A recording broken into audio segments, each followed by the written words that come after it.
What's going on, everybody? Welcome back. We are going to talk about She-Hulk and Fantastic Four and defeating Black Order. This is one that kind of caught me by surprise. I went to go use my Black Order and 8.3 pretty much just run on auto, and I saw Fantastic Four and She-Hulk team, and I decided, you know what, let's try it. Let's see what happens. And I actually ended up losing, which surprised me, and then I wondered, maybe there's something here. So I then ended up using my She-Hulk and Fantastic Four characters together in Blitz. I'm going to show you guys some footage of those fights and what I found with them. And also going to talk about why you need to be putting Skirmisher ISO 8 on these characters in order to make it work. So yeah, you can see my She-Hulk. She's 6664 on her abilities, 5/5, red star yellow. And I've got Healer ISO 8 on her, though I'm probably going to change that up. I may put Striker on her because of this passive with constantly attacking. Maybe, I don't know, I'm still working through this. Her damage is actually pretty good. She's in the upper tier in terms of damage for characters. So she's got some pretty good damage stats behind her. So maybe Striker's not bad for her. And in terms of other Fantastic Four, here they are. Nothing too impressive. Mr. Fantastic, Human Torch, they're all like gear 10, gear 11. I've got tier 13 on Invisible Woman. And she's got the only two tier 4 abilities that I've got for my entire Fantastic Four team. On her special and her ultimate. The ultimate gives offense down for 2 turns to all enemies, and the Bending Light T4 clears 2 negative effects on himself and all allies, and applies stealth, and that does synergize with She-Hulk, where when She-Hulk gains stealth, she then heals, and she also gains taunt for a turn, tier under her passive. On stealth, gain taunt and heal self for 30% of this character's max health, gain plus 10% damage per charge. So yeah, I think I'm probably going to switch this over to Striker in the future, but you got to have Skirmisher on at least some of your Fantastic Four characters in order to make this counter work. We'll show some footage of a balanced draft where there was no ISO 8, and it was not pretty. It was a pretty bad massacre from Fantastic Four. So yeah, these are the stats on them. Human Torch, you can see he's 6'7", again 6664. Mr. Fantastic is same with his abilities, and tier 11, and then the Thing is pretty much the same here on his abilities. So yeah, that shows what I have for these. I'm gonna go ahead and show some of this footage I have, and we'll talk about how things work with this team and just how viable it could possibly be. So this was the initial test I decided to do. It's about a 10k punch up here with this team.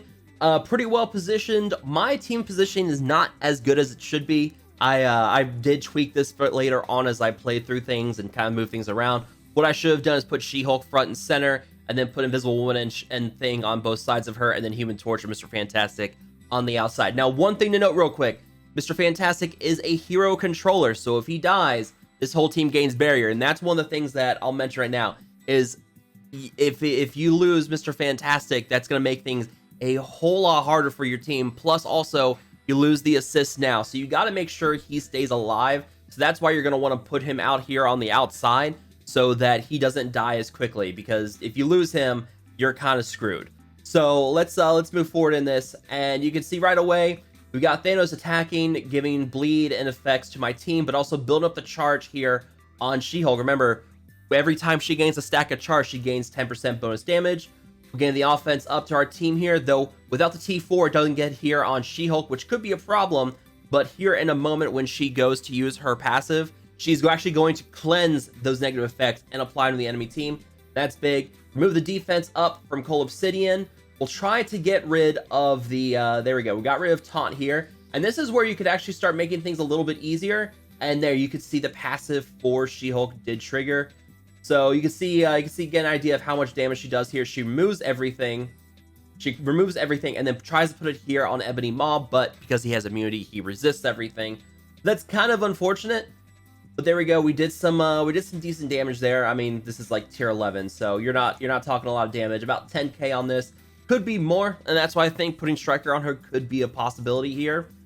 So now we've removed all those negative effects, and then this is where we start using her abilities, and this is where things can get kind of tricky. If you use this and you've had some luck and you've managed to knock down some of these other characters, this actually does work pretty well, because while it can apply taunt to Cole Obsidian, if you have one of these other characters who are damaged more, this ability will apply taunt. And this is something I'll show in another video, where Proxima actually took some decent damage and was actually able to get taunt put on her from this ultimate ability. So it's kind of tricky. This is one I'm not too sure on the positioning yet, and this is where I've only fought like 3 or 4 battles, so I'm still trying to figure out the tactics for this. But I figure that this is good enough to show you guys, to show that there is potential with this team actually defeating Black Order.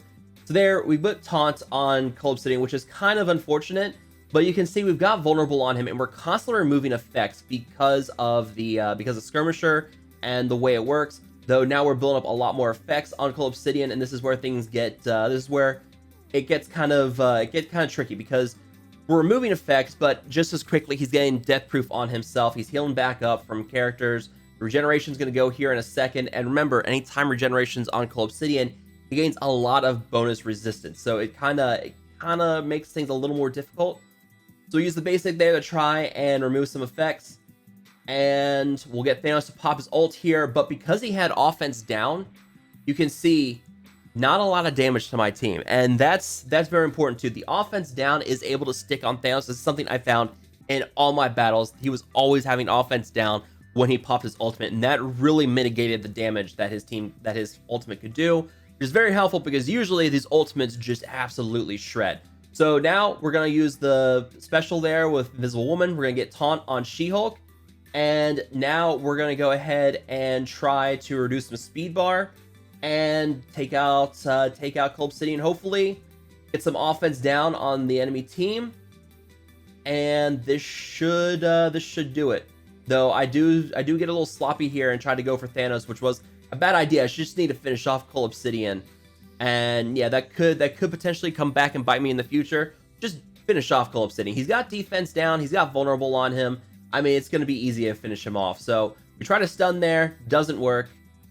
Yeah, bad idea. I'm still ignoring Cold Obsidian, which could be very fatal for anyone who doesn't do it. Cold Obsidian's finally done, and then I finally decide, you know what, let's just go for these other characters. And this is also another problem, is that they have a lot of bonus speed bar based off of their abilities, and every time they gain regeneration, the whole team gains 50% speed bar. And you can see a lot of regenerations there on Ebony Maw.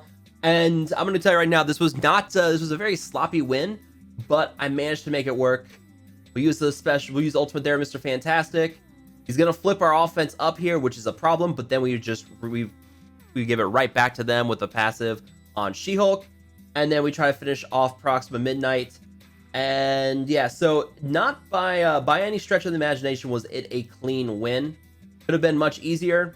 We do manage to scrape it out here, but I mean, look at that health. So that was my initial test, and when I saw this, I was like, okay, fine, we're onto something here. And you can actually see I put some more gear on some of my Fantastic Four last night while doing this testing, so there was something here. So that was my first test, and then this is when I decided, let's just see what I can find out there. And this one was a bit of a punch down, but you're gonna see that it actually worked pretty well.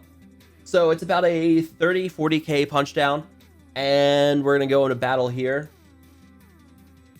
and we're gonna do the same thing. We're gonna go for Cold Obsidian, and we're gonna try to kill him, and then we're gonna start hammering some of these other characters.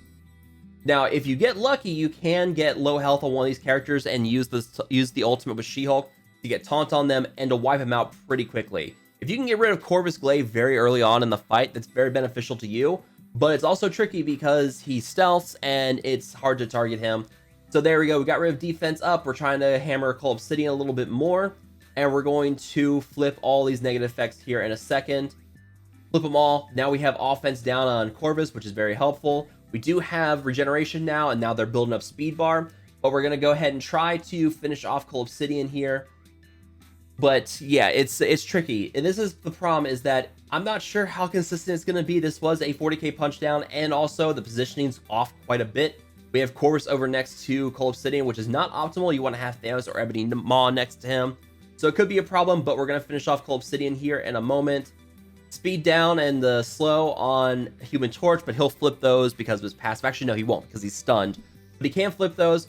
We're about to lose Invisible Woman if we're not careful here, but there we go. We lost Cold Obsidian. You can actually see that one did quite a bit more damage that time.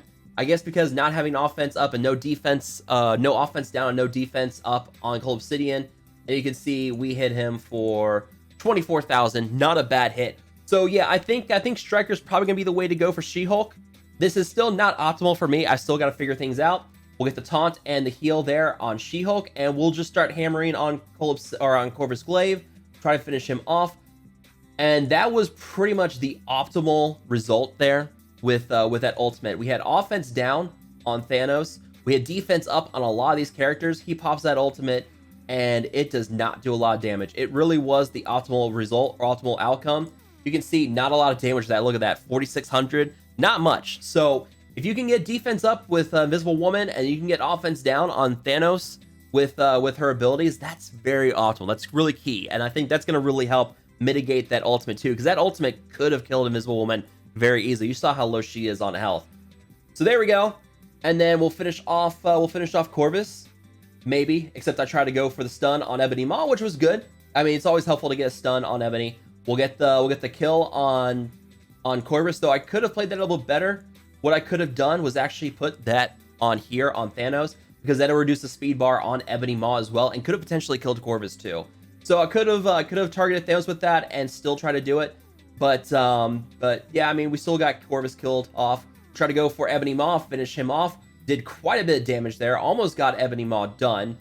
And here we go. Now this is where the taunt on She-Hulk is very helpful.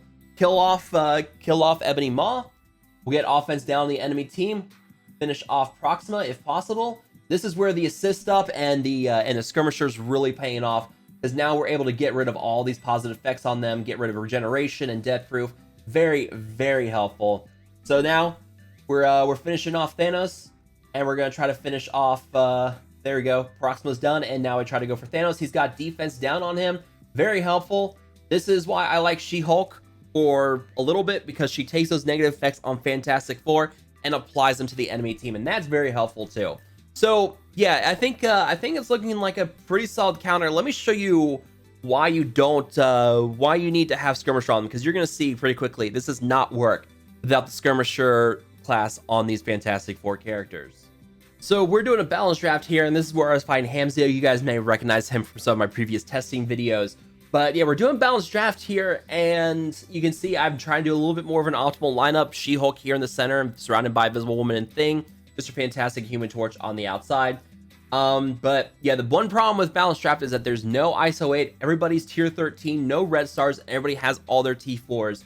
And this could potentially be a problem. I don't know how much Skirmisher could have saved this, but if you're running into a lot of T4s on the enemy team, it could potentially be a problem. He starts off by doing auto here, trying to see how things work, and he's not playing true auto. He's basically just kind of randomly targeting like the enemy AI would be, because on auto they usually just end up focusing on one character, and that could be an issue for testing. But yeah, no Skirmisher on my team, so I can't get rid of the taunt and death proof on Cole Obsidian. And if I can't get rid of that, it means I basically have to hammer him down, which is a bit of a problem. Though Proxima, you can see that we got her here at low health, so I can pop the ult here with She-Hulk, and then I can go ahead and just finish her off here in a second with Thing. We'll punch her off into next week. But the big problem is, because there's regeneration on Cole Obsidian and there's no Skirmisher and no vulnerable, I can't get rid of those regenerations. If I can't get rid of those regenerations, he's going to heal back up. He has a lot of bonus resistance, so my negative effects are not going to apply. It's a big problem. This is why you want to have Skirmisher. Now, we had offense up there on Thanos. He is able to, we are able to mitigate that, but we're really low on health now for Mr. Fantastic and Human Torch. And there we go. We have barrier. And now we lose the assists up. So this is a bit of a warning of why you want Skirmisher, so you can get rid of those positive effects. And also, yeah, without Mr. Fantastic, you lose the ability to assist, which then negates the effects of the Skirmisher effect, the Skirmisher power of ISO class. And yeah, so it's not pretty. So you definitely need to have Skirmisher on them, and that's warning as to why you want Mr. Fantastic on the outside, because up front, you lose the assist now, you lose the power of Skirmisher, not very pretty. And yeah, in the end, did not really do a lot. I could have should still gone for Cole Obsidian, but at this point it was a lost cause. Once I lost Mr. Fantastic and lost the ability to assist, it just, yeah, it didn't work. So let me know down below, what do you guys think about this? I know She-Hulk, not a lot of people are going to work on She-Hulk anyways, but does this get you interested in working on She-Hulk? Let me know down below. But as always, if you guys have enjoyed the video, make sure to hit that like button, share, and subscribe to the channel for more Marvel Strike Force content in the future. And as always, I will see you guys next time.